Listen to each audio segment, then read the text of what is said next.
Shalom, shalom, shalom. Selamat pagi masyarakat iman yang dikasihi oleh Tuhan. Hari ini kita bersyukur karena minggu yang baru kita akan jalani. Dan minggu ini akan terjadi apa aja ya. Semoga kita selalu ingat pesan Tuhan untuk tiga, menjadikan semua bangsa murid Tuhan, baptislah dalam nama Bapa Putra dan Roh Kudus, dan ajarkan.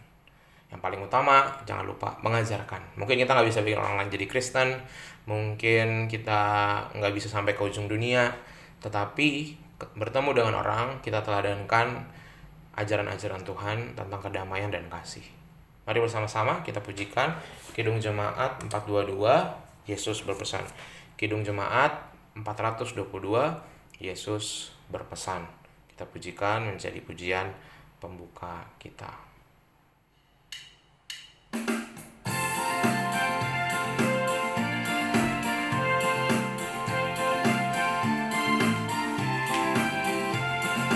Yesus berpesan dalam malam gelap, kamu harus jadi lilin gemerlap, anak masing-masing di sekitarnya.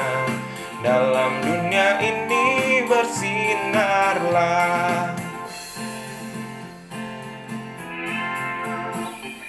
Yesus berpesan, bersinarlah terang, lilinmu kulihat malam dan siang, anak masing-masing di sekitarnya. Untuk hormat Tuhan bersinarlah. Mari kita berdoa. Tuhan, kami diminta sama Tuhan untuk bersinar di tengah-tengah dunia ini, dan sinar kami ini sumber nyalanya dari firman Tuhan. Biarlah kami berpaut dan selalu patokan kami bukan keinginan dan kemauan kami, tapi firman Tuhan yang mungkin selalu akan berlawanan dengan apa yang dunia dan pikiran kami kehendaki. Semoga Kristus berkarya dan bertata dalam hati kami serahkan dalam nama-Mu kami berdoa. Amin. Bapak Ibu Saudara, bersama kita buka 2 Tawarikh 31, 2 Tawarikh 31 ayat 2 sampai 8. 2 Tawarikh 31 ayat 2 sampai 8. 2 Tawarikh 31 ayat 2 sampai 8 akan menjadi bacaan kita. 2 Tawarikh 31 ayat 2 sampai 8. Dengarkanlah sabda Tuhan. Hizkia menetapkan rombongan para imam dan orang-orang Lewi, rombongan demi rombongan masing-masing menurut tugas jabatannya sebagai imam atau sebagai orang Lewi, untuk mempersembahkan korban bakaran dan korban keselamatan, untuk mengucap syukur dan menyanyikan puji-pujian, dan untuk melayani di pintu-pintu gerbang di tempat perkemahan Tuhan.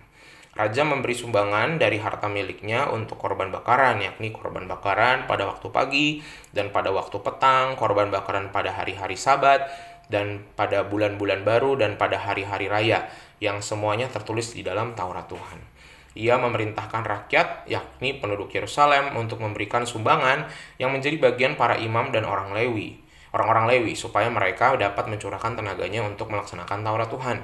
Segera setelah perintah ini tersiar, orang Israel membawa dalam jumlah yang besar hasil pertama daripada gandum, anggur, minyak, madu, dan segala macam hasil bumi. Mereka membawa juga persembahan persepuluhan dari segala sesuatu dalam jumlah yang besar. Orang Israel dan orang Yehuda yang tinggal di kota-kota Yehuda juga membawa persembahan persepuluhan yang terdiri dari lembu sapi dan kambing domba, dan persembahan persepuluhan yang terdiri dari persembahan kudus yang telah dikuduskan bagi Tuhan Allah mereka. Semuanya itu diletakkan mereka bertimbun-timbun. Mereka mulai membuat timbunan itu pada bulan yang ketiga, dan mereka selesai pada bulan yang ketujuh. Hizkia dan para pemimpin datang melihat timbunan itu, dan mereka memuji Tuhan dan umatnya orang Israel. Bapak Ibu Saudara yang dikasihi oleh Tuhan, saya sih bersyukur ya hidup di keluarga pelayan dari dulu.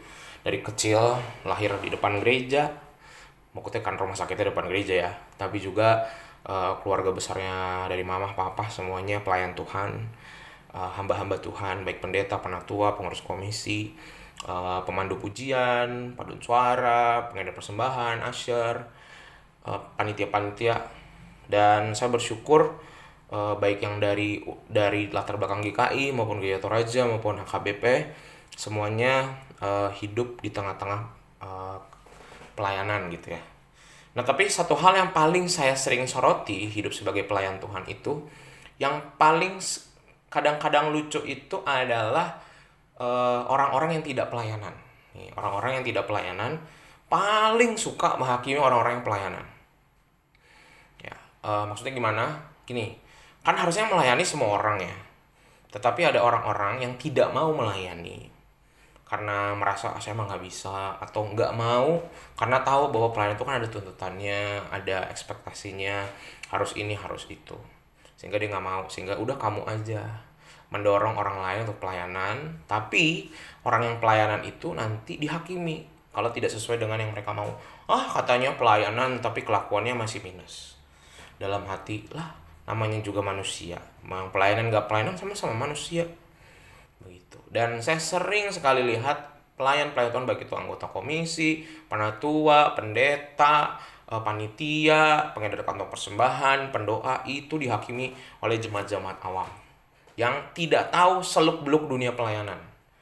Sehingga tapi kita nggak bisa marah kepada orang-orang yang nggak pelayanan, ya mereka nggak paham lah, dan kita kan harus belajar tetap mengampuni ya. Tetapi seringkali itu yang kadang-kadang membuat pelayan-pelayan itu juga jadi capek dan nggak mau pelayanan lagi. Banyak orang yang akhirnya mundur, ternyata jadi pelayan tuh berkorbannya habis-habisan gitu. Akhirnya banyak yang mundur satu persatu. Tapi Bapak Saudara, apa yang membuat saya dan keluarga saya nggak berhenti pelayanan? Ada dua hal. Satu, kami mendasari hidup kami dengan firman Tuhan. Jadi kalau orang pelayanan tapi nggak dekat dengan firman dan doa, coba cek lihat hidup. Semua pelayan Tuhan yang cuma sibuk pelayanan tapi nggak baca dan nggak doa, nggak bakal damai sejahtera. Nggak bakal. Kenapa? Bukan karena hanya diserang dari luar, dari orang-orang yang nggak pelayanan, tapi juga dari dalam diri sendiri. Capek loh pelayanan tuh. Energi, ya kan, apalagi Bapak Ibu. Kalau saya pendeta masih dapat biaya hidup. Bapak Ibu, penatua, pengurus komisi, panitia, pemandu pujian, nggak dapat apa-apa. Benar-benar memberikan diri sukarela gitu. Sehingga kalau nggak dekat sama firman, akhirnya kita akan melihat hubungan itu jadi transaksi. Sama seperti yang kemarin pemuda-pemuda bahas di persekutuan pemuda. Ya udahlah, saya pelayanan supaya nanti Tuhan berkati saya. Wah, udah motivasinya udah salah tuh. Sehingga Bapak Ibu Saudara harus dekat sama firman. Itu yang bikin kami bertahan, dan itu juga yang ditunjukkan oleh Raja Hizkia. Raja Hizkia itu menaruh perhatian kepada firman. Karena dia tahu dia sebagai raja, dan dalam bacaan kita juga dia mendampingi para imam, menyadari bahwa harus dekat pada firman, gak bisa terbelah dua, gak bisa fokus sama pekerjaan lain. Jadi harus fokus memberi diri mereka, sehingga orang imam itu nanti dibantu dikasih makan, dibantu dikasih biaya hidup, tapi mereka fokus melayani dan mengerjakan tugas-tugas di bait Allah. Jadi harus fokus pada Tuhannya. Kalau imam-imam ini gak fokus sama Tuhan, udah pasti berantakan. Dalam kisahnya Musa itu beberapa kali imam tuh ngaco, ada yang terbakar, tersambar petir, masuk ke dalam perut bumi, wah kacau lah. Jadi fokusnya harus pada firman Tuhan. Begitu juga, sehingga saya pelayan-pelayan Tuhan harus gitu juga. Kalau Bapak Ibu mau bertahan dalam pelayanan ya, kalau cuma mau pelayan sehari 2 hari mah nggak usah baca firman lah. Tapi kalau mau melayani dan memberi hidup sama Tuhan, harus pegangan sama firman. Bisa tanpa firman, Bapak Ibu nggak akan mati, tapi hidupnya akan sengsara banget. Soalnya melayani itu akan menguras banyak hal, dan kalau nggak diisi sama firman capek. Kedua, yang saya percaya adalah semua pelayan Tuhan itu akan ditolong dan diberkati dengan hal-hal baik. Bukan cuma soal materi ya, tapi saya percaya Tuhan akan lindungi kita. Itu kalau pelayanannya dengan tulus, udah pasti dilindungi. Mau ada orang jahat kek, mau ada penyakit kek, mau ada masalah kek, orang yang pelayanan dengan tulus dan dekat sama firman, nggak bakal ada yang berani gangguin. Mau roh jahat kek, mau orang jahat kek, keadaan yang menyesakan kek, nggak bakal. Sudah saya buktikan. Tapi kalau kita tadi ya nggak dekat sama Tuhan, pasti akan capek. Sehingga nggak perlu takut sama orang-orang yang kadang-kadang juga menyerang para pelayan Tuhan. Nggak perlu takut. Saya mah nggak pernah takut dan membalas. Nggak usah, itu mah nggak perlu. Itu urusannya Tuhan. Sehingga apa yang bisa kita lakukan adalah dekat sama firman dan tulus saja melayani. Dan jangan anggap pelayan seperti 3 minggu yang lalu di pemuda juga saya bilang, pelayanan gak selamanya indah. Harus siap dulu itu. Pelayanan itu bukan cuma isinya orang melekat-melekat aja, tapi namanya pelayanan, melayani, menjadi pembantunya Tuhan. Nah itu Bukan cuma jadi anak-anaknya Tuhan. Kalau anak-anaknya Tuhan kayaknya indah sekali ya. Tapi pembantunya, nah, pembantu harus siap diinjek. Kalau nggak siap diinjek, wah capek. Bapak Ibu capek. Tapi undangannya adalah semua anak Tuhan diminta jadi pembantunya Tuhan. Wah, tinggal Bapak Ibu kapan mau pelayanan. Bagi yang mendengar ini yang belum pelayanan, daripada ngoceh-ngoceh di luar, ayolah masuk juga. Biar tahu pelayanan kayak apa. Nah, kalau misalnya nggak berani masuk, jangan menyakiti orang-orang yang melayani. Karena mereka juga sudah memberi diri loh. Udah memberikan kekuatan untuk pelayanan. Menggantikan Bapak Ibu. Nah, bagiannya Bapak Ibu digantikan sama orang lain. Harusnya Bapak Ibu yang pelayanan. Sehingga kalau kita nggak bisa bantu, minimal jangan melukai. Mari sama-sama kita memberikan diri untuk Tuhan. Kita menjadi pelayan. Kalau kita nggak bisa jadi pelayan, mendukunglah para pelayan. Supaya apa? Nama Tuhan dimuliakan. Dan Tuhan akan melindungi para pelayan Tuhan. Amin. Mari kita berdoa. Tuhan, terima kasih untuk firman Tuhan hari ini. Bersama dengan Hizkia dan para imam, kami belajar bahwa Tuhan mengkhususkan orang-orang tertentu yang mau memberi diri. Dan Tuhan akan jaga kami. Asal kami dekat pada firman-Mu. Kami serahkan kehidupan kami, kehidupan spiritualis kami. Semoga yang belum pelayanan boleh ikut pelayanan. Tapi kalau yang ada kendala nggak bisa pelayanan, minimal mendukung dan mendoakan. Kami serahkan hidup kami, dalam nama kami berdoa. Amin. Selamat pagi, Tuhan Yesus memberkati, tetap bersemangat.